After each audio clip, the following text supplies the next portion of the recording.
Hi there. There's something I've been wanting to tell you for a long time, and that's that when I started decluttering and downsizing my large home, I thought I was organizing it.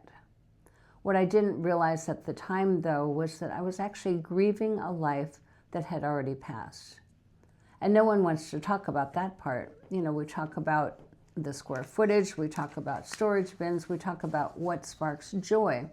But we don't talk about the moment that you hold something in your hand and you realize you're not just holding an object. You're letting go of a version of yourself. And that's what changes everything. I'm Rita Wilkins, also known as the Downsizing Designer. So I remember standing in my son's old bedroom holding a faded high school soccer jersey. It still had a faint smell of his high school cologne and also of laundry detergent.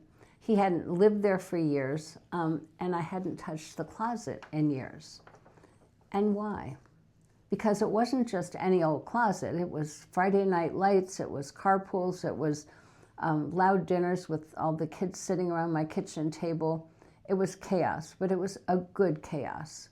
And as I stood there, I realized I wasn't asking, do I want to keep this jersey? I was asking, who am I now that this season is over? So that's not a decluttering decision. That's actually an identity shift.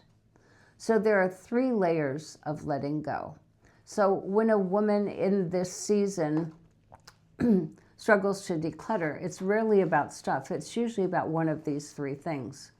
So there's grief, and the chapter is over. There's fear, what if I need it again? And then there's identity. If I'm not that person anymore, who am I? And if we don't name those layers, we keep blaming ourselves. We say, why is this taking me so long? Why can't I get rid of these things? So let me just say, that's part of the process. So just go slow, take your time. So another story was a woman told me once that she couldn't let go of her formal dining room table. They hadn't hosted Thanksgiving or holidays in many years. The kids were scattered. Holidays were smaller now. But every time she thought of selling it, she felt panicked. And finally, she said something that really made sense. It said, if I sell this table, it means that those days are officially over. So that's it. It wasn't the wood, it wasn't the table, it was tradition. It was family and friends sitting around that table. It was a memorable part of her life.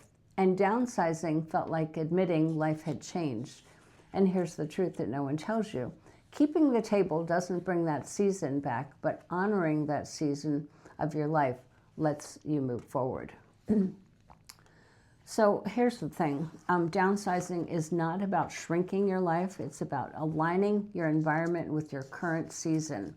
And when you prioritize changes before your house, is when you prioritize change before your house does.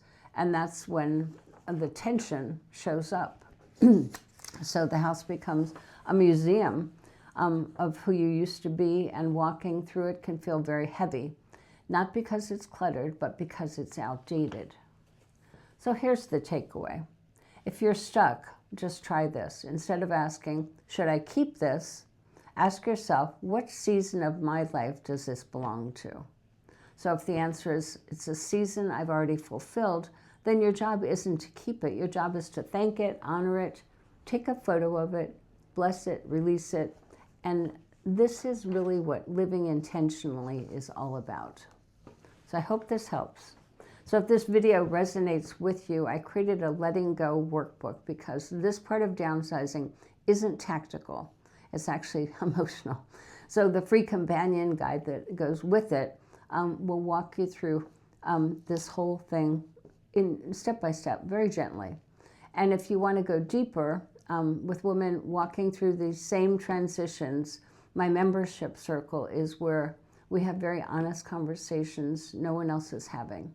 You don't have to rush the season, but you don't have to stay stuck there either.